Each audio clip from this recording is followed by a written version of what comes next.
यह कहानी एक गांव के छोटे से लड़के छोटा भीम और उनके दोस्त कन्हैया के आसपास घूमती है।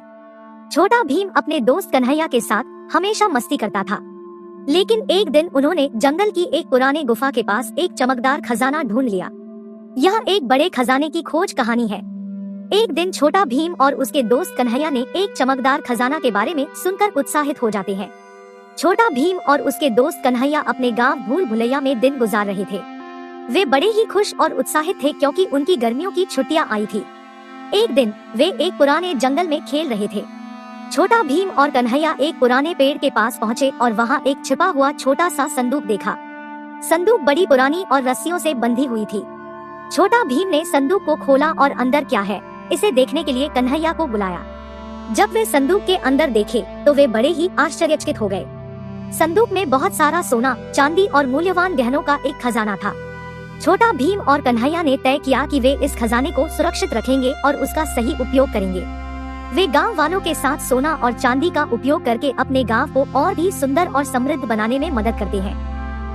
एक दिन वे एक गहरे जंगल की ओर बढ़ गए जहां कोई भी गांव वाला नहीं जाता था, क्योंकि वे जंगल में एक पुराने डरावने किस्सों के बारे में सुनते थे। शाम होते ही वे घर वापस लौट आए और दूसरे दिन सुबह होते ही छोटा भीम और उसके दोस्तों कन्हैया को एक बड़े खजाने की खोज करने के लिए गांव के चर्च के पास जाना था, जहां उनको एक पुरानी किताब मिलती है जिसमें खजाने के बारे में संकेत होते हैं। छोटा भीम और उसके दोस्त कन्हैया जल्दी से बड़े खजाने की खोज के लिए आगे बढ़ते हैं। दिन रात जंगल में पुरानी गुफा की ओर चलते रहते हैं। छोटा भीम और उसके दोस्त कन्हैया खजाने के पीछे होने वाले कई खतरनाक चुनौतियों का सामना करते हैं, जैसे कि बड़े जंगल, गहरी खाई और एक पुरानी हवेली में चुपके से सो रहे राक्षस को देखते हैं। जंगल में चलते समय ढल गया और वे उस गुफा के सामने पहुंचे। छोटा भीम की तो कुछ अलग ही गजब की सिक है।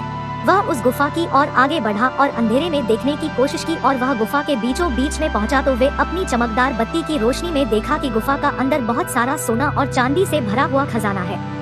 यह दृश्य छोटा भीम और उसका दोस्त कन्हैया को हैरानी में डाल दिया। वे सोने और चांदी की लाखों की मुद्राएं देखकर खुश थे, लेकिन वे जानते थे कि इसे बिना सावधानी के ले जाना मुश्किल हो सकता है। छोटा भीम और उसके दोस्त कन्हैया ने मिलकर योजना बनाई कि वे यह सोना और चांदी लेंगे, लेकिन वे गुफा से सावधानी होकर बाहर आएंगे। वे वापस गुफा में गए और सोना चांदी की मुद्राएं लेने लगे। जब वे लौट रहे थे तभी गुफा का मुंह बंद हो गया और वे अंदर में फंस गए। अब वे अंदर में ही बंद गए थे और अब उन्हें उस गुफा से बाहर कैसे निकलना है यह समस्या समझ में आई। छोटा भीम ने फिर से अपनी चमकदार बत्ती की रोशनी में देखा और एक बड़े से रास्ता को खोजा।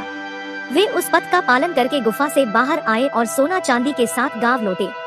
इस तरह छोटा भीम और उसके दोस्तों ने गुफा से सोना चांदी की मुद्राएं हासिल की और गांव में वापस आए। इस कहानी से हमें यह सीखने को मिलता है कि साथ में काम करके, साहसी बनकर और अपनी सांख्यिकी शक्तियों का सहारा लेकर किसी भी मुश्किल को पार किया जा सकता है।